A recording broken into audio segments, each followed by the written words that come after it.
Coach. What do you feel like you were just able to gather to learn about your team during the preseason? A lot of positives to take away from the preseason for us. We got a talented group, and we had segments throughout all three games where we saw a lot of promise. And it's just working on being consistent for 48 minutes. I like coming out of camp, coming out of preseason, what Eves and Hawk has given us. Really good bright spots from some of our young guys. We've seen Zion, in the few minutes that he's gotten, look really good. And then BI, to finish up, came out and had a really productive game. So now it's about putting it all together this week and continuing to work on different lineups. And I want to ask you what lineup you're going to use Wednesday, but I'm going to assume Zion and Brandon are both going to be part of it. I mean, would you have liked to see whatever starting lineup you use Wednesday at all in the preseason? Ideally, yes. We would have definitely have liked to have seen that lineup. We didn't get a chance to, so next week, we'll be working on maybe some lineups that we're going to see that first game. I don't know yet, but we're getting closer and closer, and as soon as we do, we'll keep you guys filled in and so that you can, report on it. Do you have one in your head that you're going to use? I have one in my head. It's going to stay there for right now. But we're getting close to figuring it out. I definitely have an idea, and when we get a little bit more confirmation, we'll be sure to talk to you about it. There were some stretches during the last two games where the offense kind of slowed down when your starters were out there. What did you kind of see during those stretches that you wanted to work on? So two different stretches for us. Miami was sloppy, turning the ball over, not giving ourselves a chance to execute. Houston was more, we missed some open shots. We missed wide open shots, and we just got to play a little bit faster. So those are some improvements that we worked on today in practice. And then just putting it all together this week. Do you think that's going to be important with the increased emphasis on three-pointers that, hey, even if some of them aren't going down, you got to stick with the plan, keep getting them up, knowing, that the percentages are ultimately going to be on your side? For sure. And it's getting the threes up, but it's also explaining the why and how do we get the threes. So, number one, transition. So that means we're getting stops, we're getting deflections, we're getting steals. We can get out in transition, right? We have to be able to attack the rim. The rim and paint opens up everything for us. That's through screening. That's through driving closeouts.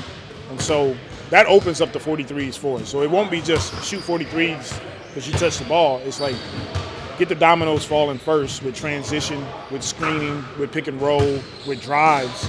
Now the threes are there for us. Messi blocked a lot of shots. He also committed a lot of fouls. I mean, what is that right balance between we want you to be disruptive defensively, we love a lot of this, but also, you can't get 6 fouls in 15 minutes or whatever. Like, what's that line? Right now, for him, there's no line. Go block every shot you can, and he's doing a great job of competing his tail off. When he touches the floor, you feel him right away. And I think it's easier to dial him back a little bit with the fouls. It's harder to get a young guy like that to understand how hard it's going to be to compete, and he's figuring that part out. So we really love what we've seen from him in camp and the 3 preseason games, and we'll just keep working. It sounded like in that Houston game you really liked him in that second half coming out with the starters. How do you think that'll benefit him kind of playing with those guys and fitting into that role alongside DeJounte, B.I., and the rest of those dudes? Well, it's to your earlier point on the threes. His ability to screen and put rim pressure on our opponents allows us. We got lob threat, get to the rim, but now we're getting kick out wide open threes, or we're attacking closeouts because they're in rotation. So he's playing fast. He's setting great screens. He's getting out of them quickly, and he really opened up the floor for everyone. And then defensively, he's a guy that's down there, and he's causing a lot of problems with our opponents being able to get to the rim right now. Houston kind of had their way in the paint, scoring and rebounding the other night. What needs to happen from a schematic standpoint and an effort standpoint to make sure things like that don't linger into the season? We got to stop being soft. Period. Like that was a soft effort guarding the ball. We got to be better. We got to be more physical.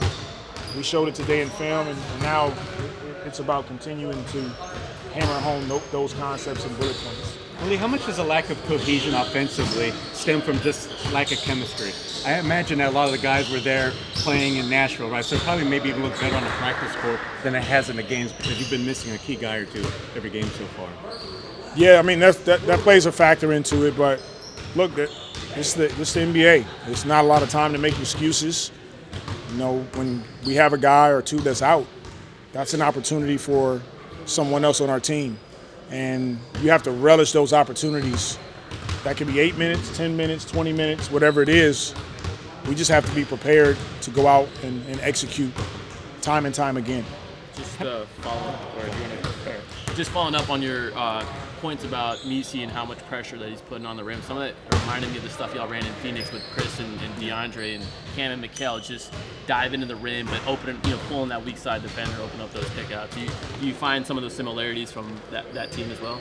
Yeah, for sure. I mean, you had DeAndre Ayton dive into the basket. You had Chris and Devin Booker on the wings, and you got to make some choices when you got a dynamic roller.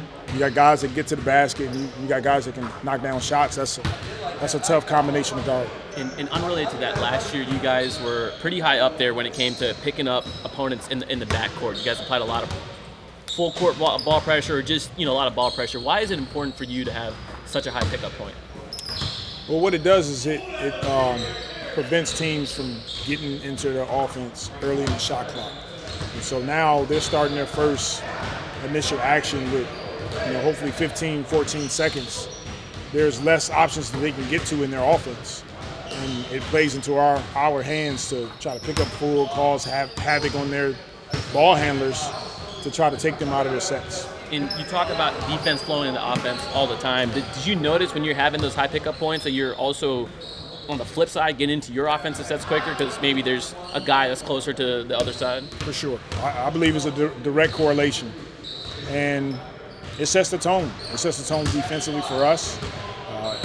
Guys they understand when someone's picking up full, they have to be in the right spots, be in shifts, protect our paint. Now we're getting deflection steals. We're getting off in transition, which is one of our better offenses. What do you like most about what Hawk has been doing so far in the preseason? I like that he's super aggressive.